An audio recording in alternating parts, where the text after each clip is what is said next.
Welcome everyone to the Environmental Health Policies video. Assessing health impacts on biofuels, air pollutions. First and most important impact of biofuels is polluting the air. Consider emission across the entire biofuel life cycle, the growth, the reproduction, the production, and the transportation. Biodiesels may be cleaner alternative to a diesel fuel. Indoor air pollution from burning biomass fuels for cooking is a major health risk. We have the GHGs or the greenhouse gases. Early assessment of biofuel potential for reducing greenhouse gases may have been overly optimistic due to neglecting land use changes. Life cycle assessment are crucial to determine true benefits of biofuel on greenhouse gases. Fuel security. Biofuels' impact on the US fuel security has so far been minimal due to the high United States energy consumption. And obviously, yes, because of the new technologies, may have improved the biofuel roles in fuel security per se. The benefits of rural economies.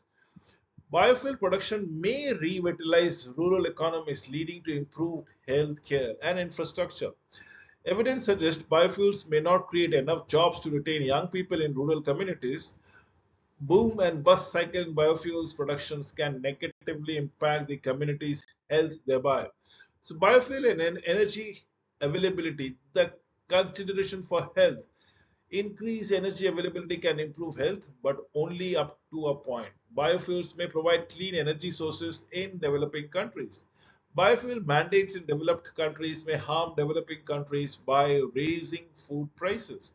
Sustainability of biofuel is questionable. Why? Because of overly reliance on the fertilizer, pesticide, soil degradation, increased usage of water, potential from unsustainable uses. The future generations and biofuels. Uncertain if biofuels are truly renewable as far as long term consideration are to be considered. Expanding biofuel production may compete with food production for land and water. New technologies may improve the sustainability of biofuels. The Green Book, a sustainability framework for the EPA. The Green Book outlines the support for EPA's shift from risk assessment to sustainable assessment. The committee avoided defining the sustainability but instead focused on the principle outlined in NEPA, that is, National Environmental Policy Act of 1969. The framework has two levels. Level 1 establishes sustainable paradigm with economic, environmental, and social principle. And level 2 is all about focusing on sustainable assessment and management thereof. Here, if we can understand the level one is all about the sustainable paradigm that goes around the EPA sustainable principles and the legal mandates. What are we looking into? A sustainable vision, the objectives, the goal indicators, the organization culture, sustainability issues. As far as energy is concerned, is it resourceful? Is it from sustainable sources?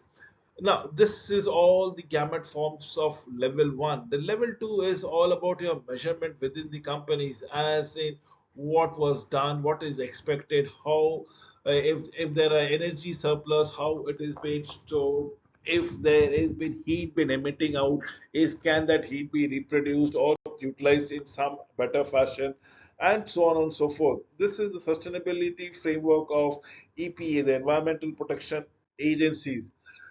The HIA is the health impact assessment as we go around it. Current environmental impact assessment or EIAs often lack adequate consideration of health impact. HIAs, on the other hand, the health impact assessment are a systematic process to assess health effect, both positive and negative, of the proposed policies or projects. Health impact assessment considers broader range of evidences than risk assessment and involves stakeholders throughout the process. Example, when considering biofuels, a health impact assessment would examine health effects of fertilizer runoff, air pollution from production, and changes in the food availability. HIAs are not restricted to a specific sector and should focus on important issues affecting healthcare. A discussion on sustainable assessment, health impact assessment. There is a need for urgencies in implementing sustainable assessment and HIAs despite the time required. Challenges lack of clear framework for conducting HIAs, balancing the need for immediate actions with protecting future generations and health of the children. Recommendations start conducting health impact assessment even without a formal mandate. Even just do it because it is non-negotiable. It is non-degradable. Uh, it is not negative in any fashion. Leveraging private sector's interest in health impact assessment would only make the community much more resilient towards vectors-borne diseases. Focus on maximizing positive impact while minimizing the negative impact on current and future generation. With this, I come to an end of this video. Thank you for watching it.